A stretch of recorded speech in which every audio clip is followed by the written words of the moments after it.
ये क्वेश्चन है CA foundation के अंदर, जो कि प्रीवियस ईयर के अंदर आया था दिसंबर 2023 में। बहुत इंपॉर्टेंट क्वेश्चन है। क्या कह रहा है? The following is the balance schedule of balances on 31/3/2000 जो भी दे रखा है, extracted from the books of Messrs R M and company. Question में गिवन है बैंक चार्जेस गिवन है, क्वेश्चन में बिल्डिंग गिवन है, कैपिटल है, carriage outward, cash at bank, cash at hand, discount allowed, फिर है discount receive, drawings, electricity, freight, furniture, fixture, freight on purchase है, insurance, interest on loan, loan, printing stationery, purchase return, purchase, rent, salary, sales, sales return, stock opening का है, creditors, debtors, vehicle, vehicle running expense. कह रहा है कि prepare trading account, हमें क्या बनाना है? ट्रेडिंग अकाउंट बनाना है और प्रॉफिट एंड लॉस अकाउंट बनाना है फॉर द ईयर एंडेड 31 मार्च, और बैलेंस शीट बनानी है after making the provision for the following, यानी कि ये एडजस्टमेंट्स दे रखी हैं। सबसे पहले कह रहा है कि भैया हमारे पास जो स्टॉक है 31/3 यानी कि क्लोजिंग स्टॉक है 4,10,000 रुपये का है। इसके अंदर कह रहा है include goods return by customer, यानी कि हमने किसी कस्टमर को माल भेजा था तो उसने रिटर्न कर दिए 31 मार्च को, जिसकी वैल्यू है 22,000, for which no entry has been passed, यानी इसकी एंट्री अभी तक नहीं हुई है। तो ये किसकी एंट्री है? ये सेल्स रिटर्न की एंट्री है। तो यहाँ पे हम एक सेल्स रिटर्न की एंट्री करना भूल गए हैं, यहाँ पे एक सेल्स रिटर्न की एंट्री नहीं हुई है। फिर कह रहा है कि परचेज में इंक्लूड है फर्नीचर, जो कि हमने खरीदा था 1 अक्टूबर। अब जब डेट आ जाएगी तो याद रखना इस डेट के अकॉर्डिंग लगेगा डेप्रिसिएशन। तो इसका मतलब ये फर्नीचर और ये वाला जो फर्नीचर है दोनों आपस में लिंक है। डेप्रिशिएट कह रहा है बिल्डिंग, फर्नीचर, व्हीकल पे। सन्डी डेटर में कह रहा है 35,000 इंक्लूड है 35,000 फ्रॉम गोकू, यानी कि गोकू पे ड्यू थे, यानी हमें गोकू से लेने थे, और वो हमारा क्रेडिटर भी है 25,000 का, यानी 35,000 रुपये देने हैं और 25,000 रुपये लेने हैं। तो इसमें हम क्या करेंगे? हम यहाँ पे एक एंट्री पास करेंगे कि मेरे सन्ड्री क्रेडिटर ख़त्म हो गए। फिर सीधी बात है ना, मुझे बताओ, मुझे उसको 35,000 रुपये देने हैं, 35,000 रुपये, सॉरी 25,000 रुपये देने हैं। कितने देने हैं? 25,000 रुपये, और 35,000 रुपये लेने हैं। तो मैं उससे ये बोलूँ पहले 35,000 दे दो और फिर मैं उसको 25 दे दूँ, या मैं सीधा नेट करके उससे 10,000 रुपये ले लूँ? तो यहाँ पे एंट्री हो जाएगी sundry creditor account debit to debtor, और कितने से? 25,000 से। तो ये नेट डेटर मेरा रह जाएगा कितने का? 25,000, 10,000 रुपये का। प्रोविज़न बनाना है बेड डेट पे, यानी कि डेटर और ये बेड डेट की एंट्री जो है रिलेटेड है, 4% है डेटर पे। इंश्योरेंस प्रीमियम कह रहा है इंक्लूड करता है 42,000 रुपये towards proprietor life insurance policy, यानी कि ड्राइंग्स है जो हम लिखना भूल गए हैं। और बैलेंस कवर करता है चार्जेस पीरियड फ्रॉम एक, मतलब बैलेंस वाला जो हमारा पीरियड है वो 1 मई से लेके कहाँ तक का है? 30 अप्रैल तक का, यानी इसके अंदर कुछ प्रीपेड होगा। चलिए, तो हमें बनाना है ट्रेडिंग अकाउंट, पीएनएल अकाउंट और बैलेंस शीट। आई मेरे साथ साथ। किसकी बुक्स बना रहे हैं सर? हम बुक्स बना रहे हैं। किसकी बुक्स बना रहे हैं पता ही नहीं रखा। अच्छा, ये रहा, Messrs R M company. I in the books of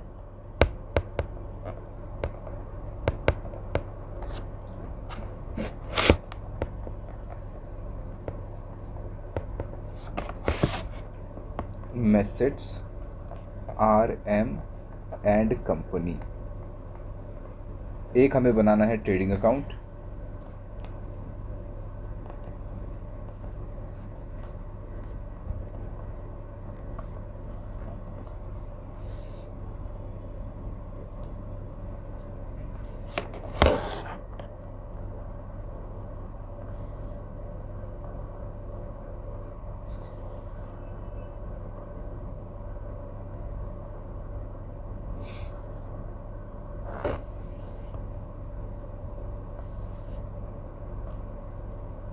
एक हमें बनाना है प्रॉफिट एंड लॉस अकाउंट,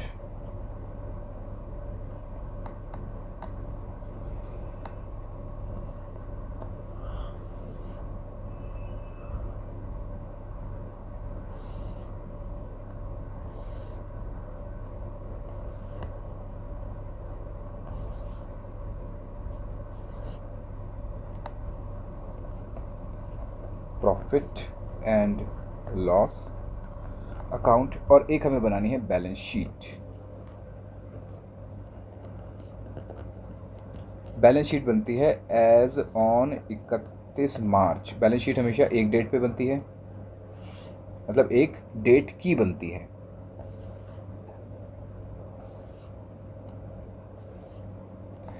ये हो गई सर मेरी लायबिलिटी की साइड और ये हो गई असेट्स की साइड। चलिए अब क्या करना है, क्वेश्चन में एक एक आइटम उठानी है। सबसे पहले हम करेंगे क्या, सबसे पहले हम करेंगे अपनी एडजस्टमेंट। सबसे पहले दे रखा है क्लोजिंग स्टॉक 4,10,000 का। तो क्लोजिंग स्टॉक कहाँ जाता है सर? क्लोजिंग स्टॉक दो जगह जाता है। एक तो ये जाता है आपके ट्रेडिंग में और दूसरा जाता है आपके P&L में।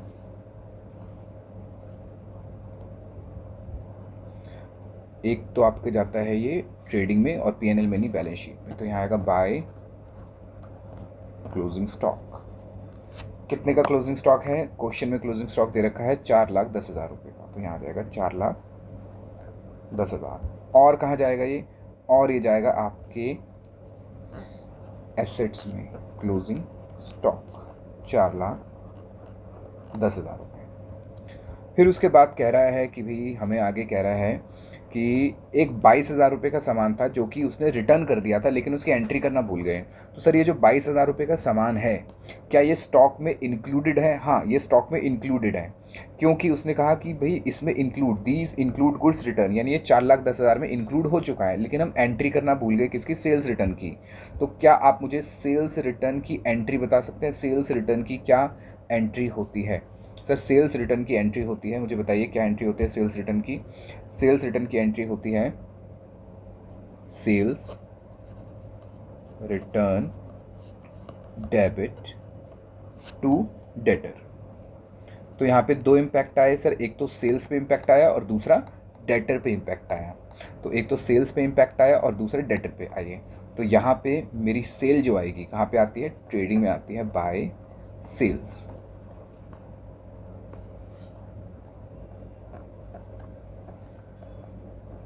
तो जितनी भी सेल्स मेरी आएगी उसमें से मैं रिटर्न माइनस कर दूंगा। तो जो भी रिटर्न होगा माइनस कर दूंगा। अच्छा, ये वाला रिटर्न कितना था हमारा? ये वाला रिटर्न था हमारा कितने का? 22,000 रुपये का। ये रहा 22,000 का। तो ये आ जाएगा यहाँ पे रिटर्न 22,000 रुपये। अच्छा, दूसरे कहाँ जाएगा ये? सर दूसरा जाएगा डेटर में। तो जब मैं डेटर की एडजस्टमेंट करूँगा वहाँ पे आएगा। तो एक काम करता हूँ, मैं इसको लिख लेता हूँ। डेटर की जो मैं एडजस्टमेंट करूँगा उसके लिए मैं इसको लिख लेता हूँ।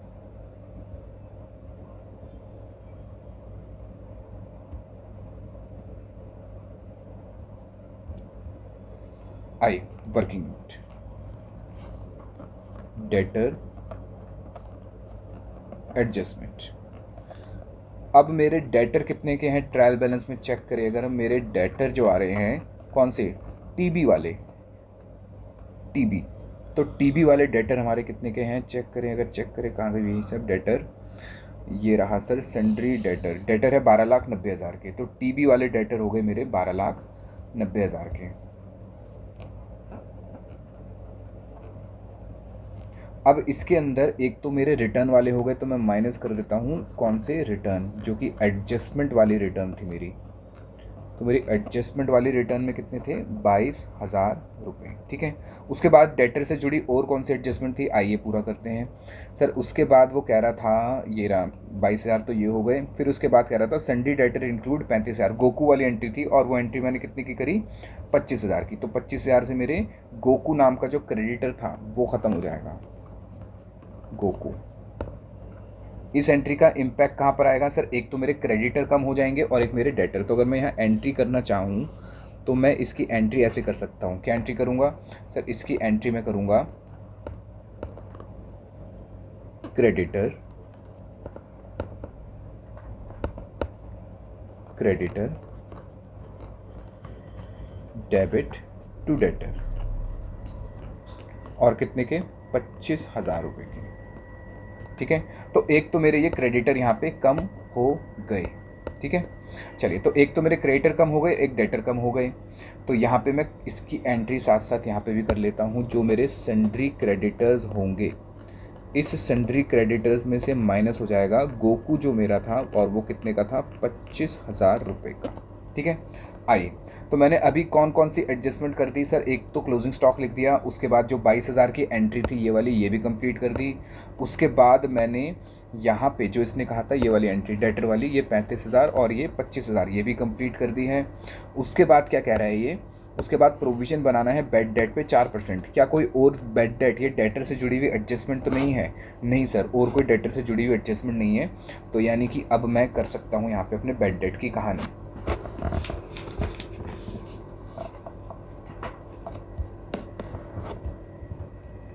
चलिए, तो यहाँ से ये मेरे आ जाएंगे गुड डेटर। गुड डेटर तो नहीं आएंगे, ये मेरे बैलेंस डेटर आएंगे। तो 12,90,000 माइनस 22,000 माइनस 25,000, ये आ जाएंगे 12,43,000। अच्छा, इसमें से मैं माइनस कर देता हूँ कोई भी बैड डेट। कौन से वाले बैड डेट? जो कि एडजस्टमेंट में है। और मज़े की बात है, एडजस्टमेंट में कोई भी बैड डेट नहीं है। तो अब इसी पे बन जाएगा मेरा provision, provision for doubtful dates. तो प्रोविज़न कितना बनेगा डेटर पे? डेटर चेक करें सर, हमारे डेटर जो थे वो तो हो गए, इस पे बनाना है 4% का। तो 12,43,000 पे 4%, 12,43,000 पे 4% इंटू 4%, ये हो जाएगा मेरा 49,720। तो मेरे जो डेटर बैलेंस बचेंगे, जिसको आप गुड डेटर भी कह सकते हो, वो हो जाएंगे 11,93,280।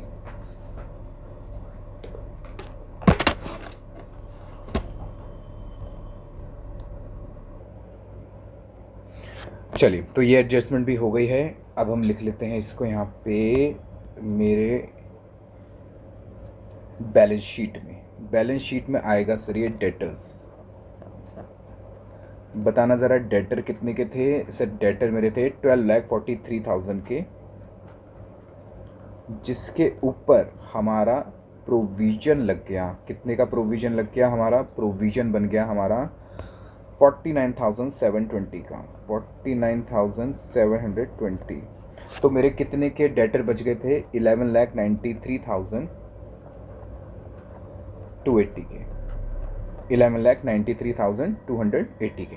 अच्छा, बाकी कहाँ जाएगा सर? देखिए, ये जो प्रोविज़न है, पहले तो चेक करो कोई पहला प्रोविज़न बना हुआ तो नहीं है। चेक करते हैं कहीं प्रोविज़न पहले बना हुआ तो नहीं है। आओ चेक करो, प्रोविज़न क्रेडिट साइड पे मिलेगा। तो क्रेडिट साइड में देखिए कहीं प्रोविज़न तो नहीं है सर। प्रोविज़न नहीं, कोई भी प्रोविज़न नहीं है। तो ये सारा का सारा प्रोविज़न नया बनेगा। और सारा प्रोविज़न कहाँ से बनता है? ये बनता है ट्रेडिंग P&L से। तो to provision for doubtful debts. कितने का प्रोविज़न बना हमारा? ये 49,720 का। तो ये हो गया 49,720 का। तो ये प्रोविज़न हमारा बन गया। तो हमारी एडजस्टमेंट कंप्लीट हो गई है। कौन सी कंप्लीट हो गई सर? ये 410 वाली हो गई है। और उसके साथ साथ हमारी ये 35,000 वाली डेटर की हो गई है और प्रोविज़न वाली, यानी ये और ये कंप्लीट हो गई है। उसके बाद कह रहा है परचेज इंक्लूड फर्नीचर। परचेज, ये तो एंट्री बहुत सिंपल है भैया, परचेज में फर्नीचर है। तो यहाँ पे आएगा मेरा ओपनिंग का स्टॉक। तो जितना भी ओपनिंग स्टॉक है वो लिख दूंगा जब आएगा। यहाँ पर आएगा उससे जुड़ा हुआ परचेज। अभी मुझे परचेज पता नहीं है, लेकिन मुझे ये पता है कि इसके अंदर मैंने एक फ़र्नीचर जोड़ दिया। और कितने का फ़र्नीचर जोड़ दिया मैंने सर? ये फ़र्नीचर हमने जोड़ दिया, ये रहा 30,000 का, जिसकी डेट भी दे रखी है। आइए, तो यहाँ पे फ़र्नीचर माइनस हो जाएगा 30,000 का, ठीक है। उसके अलावा ये कहा जाएगा, उसके अलावा सर ये डेप्रिसिएशन निकालने के काम आएगा। तो एक काम करते हैं, हम इसका भी वर्किंग नोट बना लेते हैं। वर्किंग नोट नंबर 2 फर्नीचर के ऊपर। अब मेरा फर्नीचर शुरू में कितने का था? अगर आप क्वेश्चन में देखें तो मेरी ट्रायल बैलेंस के अंदर फर्नीचर आ रहा होगा। कहाँ है भाई साहब फर्नीचर? देखिए सर, फर्नीचर एंड फिक्चर्स ये आ रहा है 3,20,000 रुपये का। ये 3,21,000 रुपये का फर्नीचर एंड फिक्चर्स। तो ये 3,21,000 का मेरा रिकॉर्डेड है। 3,21,000 का मेरा रिकॉर्डेड फर्नीचर है, जिसकी वैल्यू 3,21,000 रुपये है शुरू में। फिर उसके बाद कह रहा है during the year. During the year मैंने 1 अक्टूबर को, यानी 1/10 को मैंने एक फर्नीचर खरीदा, लेकिन गलती से मैंने उसको कहाँ डाल दिया था? परचेज में। तो अगर मैंने ये खरीदा होता फर्नीचर, मतलब मैंने फर्नीचर में डाला होता, और कितने का था ये? कितने का डाला था हमने सर? 30,000 रुपये का, तो 30,000 का। तो अब जब डेप्रिसिएशन लगाने की बात आएगी, जब डेप्रिसिएशन लगाने की बात आएगी, तो डेप्रिसिएशन कहाँ से लगेगा सर? ये तो लगेगा पूरे साल का, और ये लगेगा अक्टूबर, नवंबर, दिसंबर, जनवरी, फरवरी, मार्च, 6 महीने का, ठीक है। तो यानी कि अब इस पर डेप्रिसिएशन जो लगेगा वो कैसे लगेगा सर? डेप्रिसिएशन लगेगा 3,21,000 पे पूरे 12 महीने का, प्लस, ठीक है, कितना परसेंट था? आओ जरा परसेंटेज चेक कर लें। परसेंटेज कितना था? ये रहा सर डेप्रिसिएशन कितना परसेंट है, ये रहा 10% है, तो इस पे लगेगा पूरे साल भर का 10%, और बाकी जो मैंने खरीदी 30,000 का डेप्रिसिएशन, उस पर 10% लगेगा लेकिन 6 महीने के लिए। तो ये हो गया 32,100, और ये 30,000 का 10% होगा 3,000 रुपये, 3,000 का आधा हो जाएगा 1,500 रुपये।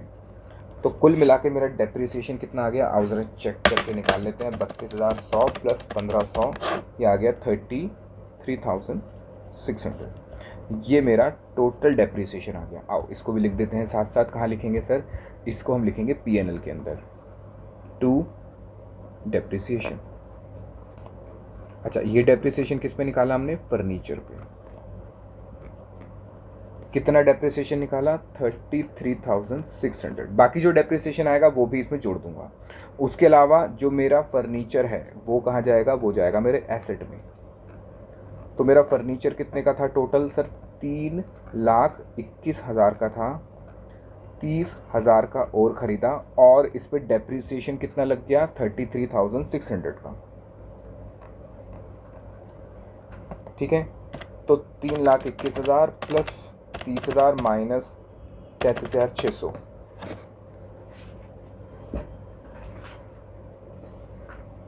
तो ये कितना बचा, ये बचा हमारा 3,17,400। ठीक है, चलिए उसके बाद सर हमारी एडजस्टमेंट ये वाली भी हो गई। अच्छा, डेप्रिसिएशन की एडजस्टमेंट निपटा लेते हैं, ये भी हो गई। फिर बिल्डिंग पे लगाना है 5%। आओ ज़रा चेक करें हमारी बिल्डिंग कितने की है। Building building building building building building कहाँ गई भैया, बिल्डिंग हमारी शुरू में होनी चाहिए। बिल्डिंग, ये रही बिल्डिंग। बिल्डिंग है 9 लाख की।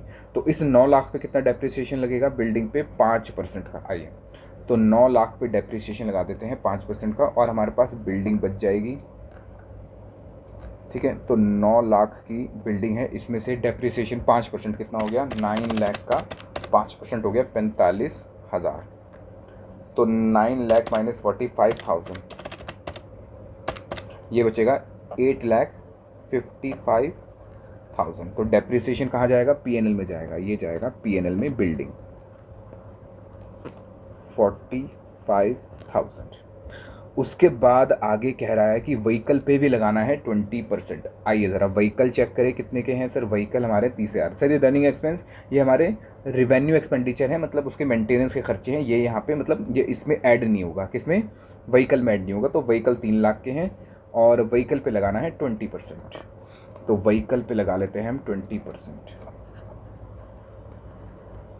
व्हीकल है 3 लाख का, 20% कितना होता है, 60,000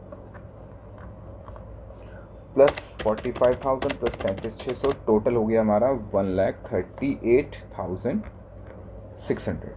अच्छा, उसके अलावा मेरा व्हीकल कितने का बचा सर, व्हीकल मेरा था 3 लाख का, डेप्रिसिएशन लग गया 60,000, तो व्हीकल बच गया 2,40,000 का। तो मैंने अभी कौन कौन सी एडजस्टमेंट निपटा दी है, अगर आप ध्यान दें तो हमने एडजस्टमेंट निपटा दी है। एक तो डेप्रिसिएशन वाली, बिल्डिंग, फर्नीचर, व्हीकल, डेटर वाली हो चुकी है, प्रोविजन हो चुकी है, इंश्योरेंस प्रीमियम की रह गई। मतलब कितना इजी क्वेश्चन है, एग्जाम का क्वेश्चन है, सिर्फ इंश्योरेंस प्रीमियम। अब इंश्योरेंस प्रीमियम में पढ़िए क्या कह रहा है। Insurance premium include 42,000 paid towards proprietor life insurance, यानी जो मेरा इंश्योरेंस प्रीमियम है उसमें 42,000 तो प्रोप्राइटर का, यानी कि ड्राइंग्स हो गई। और कह रहा है इंश्योरेंस चार्जेस जो बाकी बच गया वो कवर करता है 1 अप्रैल से लेके 30 मार्च तक का, सॉरी 1 मई से लेके 30 अप्रैल तक का। आइए ज़रा पहले तो देखें इंश्योरेंस के पैसे कितने हैं। ये रहा इंश्योरेंस प्रीमियम है हमारा 45,000 रुपये का, जिसमें से 42,000 तो किसका हो गया, प्रोप्राइटर का ही हो गया। लो, तो 42,000 जो प्रोप्राइटर का हो गया, जो 45,000 प्रोप्राइटर का हो गया, वो तो कहाँ जाएगा सर, वो जाएगा ड्राइंग्स पे। तो ये मेरी कैपिटल आएगी, इस कैपिटल में माइनस हो जाएगा ड्राइंग्स। तो अभी मुझे पता नहीं है तो मैं क्या कर दूंगा, यहाँ से सीधा माइनस कर दूंगा। कितने की थी ये, 42,000, मतलब मुझे कैपिटल नहीं पता तो ये तो मैं माइनस कर दूंगा। आइए इसका भी वर्किंग नोट बनाते हैं। Working note number 3।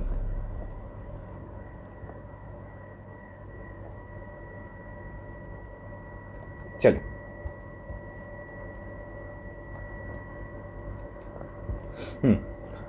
सबसे पहले हमारा इंश्योरेंस कितने रुपए का है सर? हमारा जो इंश्योरेंस है वो उसने दे रखा है 45,000। इसमें से कह रहा है प्रोप्राइटर के कितने हैं? 42,000 तो प्रोप्राइटर के हो गए, यानी कि ये हो गए मेरे ड्राइंग्स। बैलेंस जो बच गया, बैलेंस बच गया 3,000 रुपये। अब ये 3,000 जो इसने कहा ना, इसका पीरियड इसने बता रखा है, और जो पीरियड इसने बताया ये इसने कहा हमारा शुरू कब से होता है? 1 अप्रैल से शुरू होता है और ये जाता है 31 मार्च। इसने जो पीरियड बताया कि ये कितना है, तो इसने यहाँ पे पीरियड बताया ये शुरू होगा आपका, कहाँ से शुरू होगा? देखो उसने बताया था 1 मई से। ये देखिए क्वेश्चन में देखिए उसने लिखा था ये शुरू होगा 1 मई से लेके 30 अप्रैल तक का। तो 1 मई से लेके 1 मई कहाँ पे होगा सर? हमारा अगर पीरियड शुरू हो रहा है 1 अप्रैल, 1 अप्रैल, तो ये कहाँ से शुरू होगा? 1 मई से। और 1 मई से कहाँ तक जाएगा? यहाँ तक जाएगा ये 30/4। इसका मतलब ये हुआ कि मेरे करंट पीरियड में सिर्फ इतना आया। ये मेरा करंट पीरियड का है, करंट पीरियड में इतना आया। और बाकी क्या हुआ सर? बाकी हुआ एडवांस, बाकी हुआ एडवांस। तो अगर आप ध्यान दो तो मैंने आपको पहले भी बताया था कि इंश्योरेंस हमेशा 1 साल का जाता है। तो 1 मई से लेके 30 अप्रैल, ठीक है, काउंट करो कितने होते हैं? 1 मई से लेकर 30 अप्रैल, पूरे 12 महीने होते हैं। काउंट कर लो, मई, जून, जुलाई, अगस्त, सितंबर, अक्टूबर, नवंबर, दिसंबर, जनवरी, फरवरी, मार्च और अप्रैल, 12 महीने। तो मेरे करंट ईयर में कितना आया? मेरे करंट ईयर में आया 11 महीने का, और ये 1 महीने का क्या हो गया? एडवांस। 1 महीने का हो गया एडवांस। तो अब इसमें 3,000 के अगर मैं टुकड़े करूँ तो मैं इस 3,000 को कहूँगा, इस 3,000 में से मेरे करंट ईयर में कितना आया? इस 3,000 में ये पूरे 12 महीने का है, मेरे यहाँ पर आया 11 महीने का। तो 3,000 डिवाइड बाई 12 मल्टीप्लाई बाई 11, तो मेरे करंट ईयर का जो खर्चा आया 2750। तो जो मेरा करंट ईयर का खर्चा है वो तो जाएगा पीएनएल में, और जो मैंने एक्स्ट्रा पे कर दिया, तो माइनस कर दो 3,000 में से एक्स्ट्रा कितना पे कर दिया? 250। ये 250 होगा मेरा प्रीपेड, ये होगा प्रीपेड, क्योंकि ये मैंने पे तो अभी करा, लेकिन ये है कब का? अगले साल का। तो अब इसकी एंट्री क्या होगी सर? इसकी एंट्री होगी ये 2750 तो पीएनएल में जाएगा, और ये 250 रुपये प्रीपेड कहाँ जाएगा? बैलेंस शीट में। आइए लिखते हैं इसको। तो सबसे पहले तो आ गई मेरी बैलेंस शीट, तो बैलेंस शीट में लिख दूंगा pre paid insurance, prepaid insurance. और कितना है प्रीपेड इंश्योरेंस? 250 का। और मेरा इंश्योरेंस कितने का हुआ सर? मेरा यहाँ पे हुआ 2 इंश्योरेंस। सर मेरा इंश्योरेंस जो टोटल था वो था 45,000 का, लेकिन इसमें से ड्राइंग्स हो गई, कितने की ड्राइंग्स हो गई? मतलब वो प्राइवेट खर्चा था 42,000 का, तो ये बचा 3,000। लेकिन इसमें से मेरा प्रीपेड कितना है? इसमें से प्रीपेड हो गया मेरा 250 का। तो मेरा करंट ईयर का खर्चा कितना आया? 45,000 माइनस 42,000 माइनस 250, 2750। क्या सर यहाँ पे 2750 हम डायरेक्ट लिख सकते थे? बिल्कुल आप डायरेक्ट लिख सकते थे, कोई दिक्कत नहीं है। चलिए, तो हमने सर इंश्योरेंस वाला भी निपटा दिया, सारी एंट्रीज हो गई हैं। अब ये क्वेश्चन हो गया है विदाउट एडजस्टमेंट। अब एक एक एंट्री को देखते चलो और लिखते चलो। सबसे पहले उसने क्वेश्चन में दे रखा है बैंक चार्जेस। बताओ बैंक चार्जेस कहाँ पर आएगा? बैंक चार्जेस आएगा पी एंड एल में। आइए लिखिए पी एंड एल में bank charges, to bank charges. कितने के बैंक चार्जेस हैं? 24,000 रुपये के बैंक चार्जेस हैं। उसके बाद है सर क्वेश्चन में बिल्डिंग हम कर चुके हैं। फिर कैपिटल, कैपिटल है 19,48,000 की। आइए कैपिटल लिख देते हैं 19,48,000। उसके बाद क्वेश्चन में गिवन है, क्वेश्चन में गिवन है कैरिज आउटवर्ड। आउटवर्ड है 30,000 का, और आउटवर्ड पीएनएल में आता है टू कैरिज आउटवर्ड।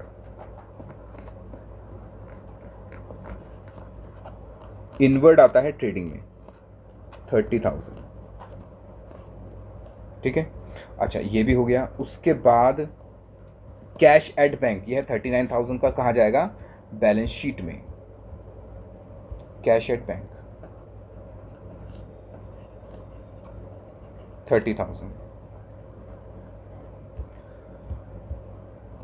उसके बाद है कैश इन हैंड, अच्छा 39,000 था, 39,000।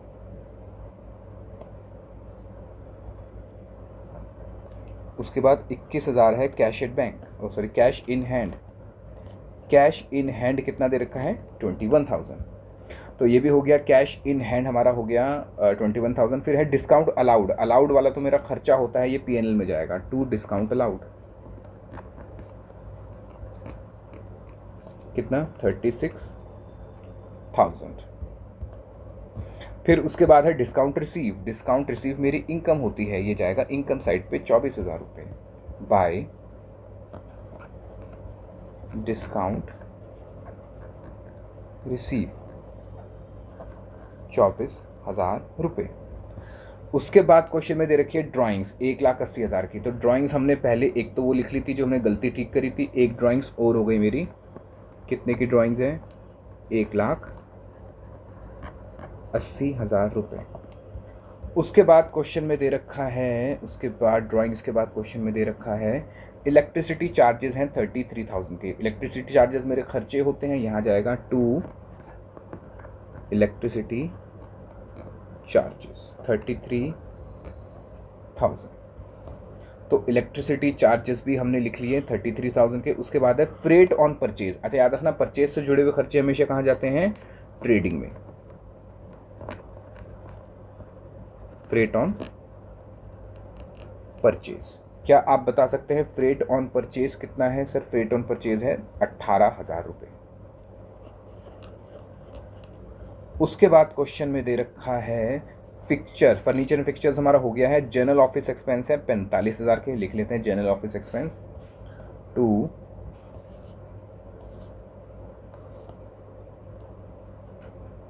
जनरल ऑफिस एक्सपेंस लिखिए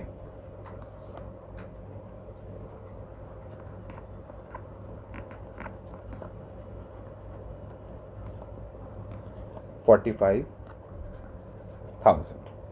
तो जनरल ऑफिस एक्सपेंस भी हमने लिख लिए, कितने के हैं हमारे? 45,000 के। उसके बाद है इंश्योरेंस प्रीमियम। ये इंश्योरेंस प्रीमियम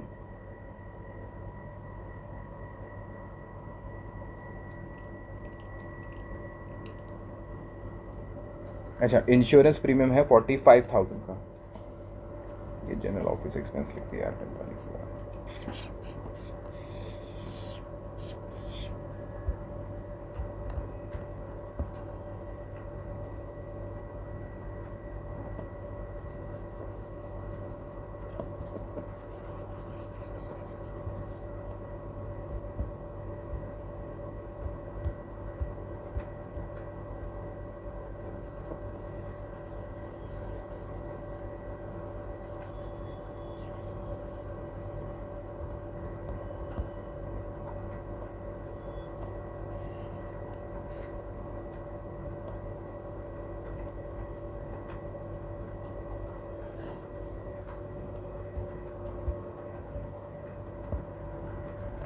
चलिए इंश्योरेंस प्रीमियम के लिए बना लेते हैं working note number 3।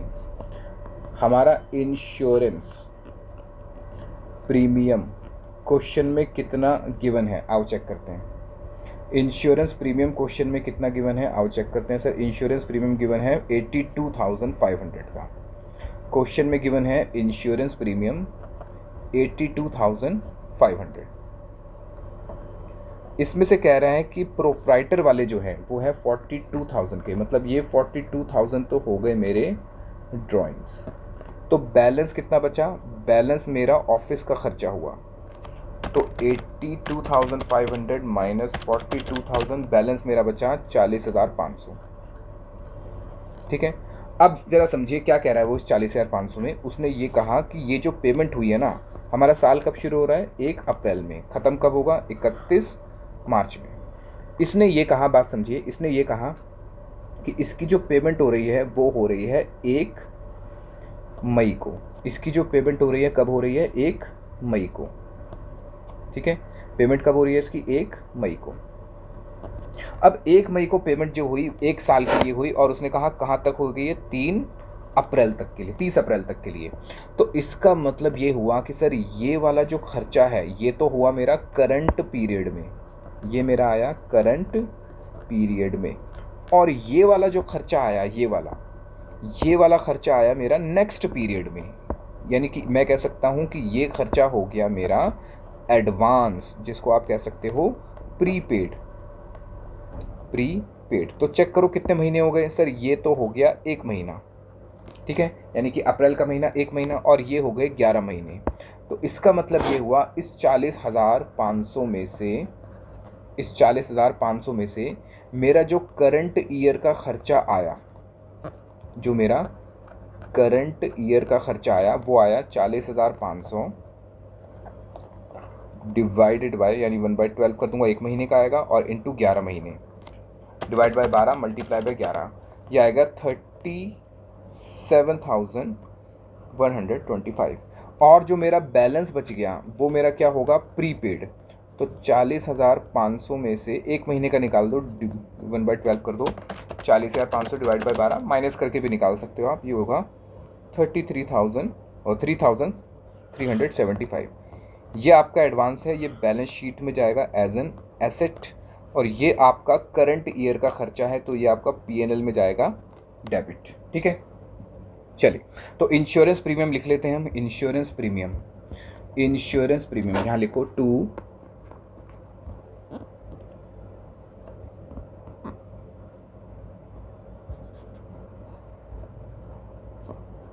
Insurance premium. ठीक है, वर्किंग नोट नंबर 3 से आ जाएगा ये। कितना आया था मेरा इंश्योरेंस प्रीमियम करंट ईयर का, करंट ईयर का टोटल आया था मेरा, कितना आया था, ये रहा 37,125, 37,125। और जो मेरा प्रीपेड है वो यहाँ जाएगा प्रीपेड इंश्योरेंस।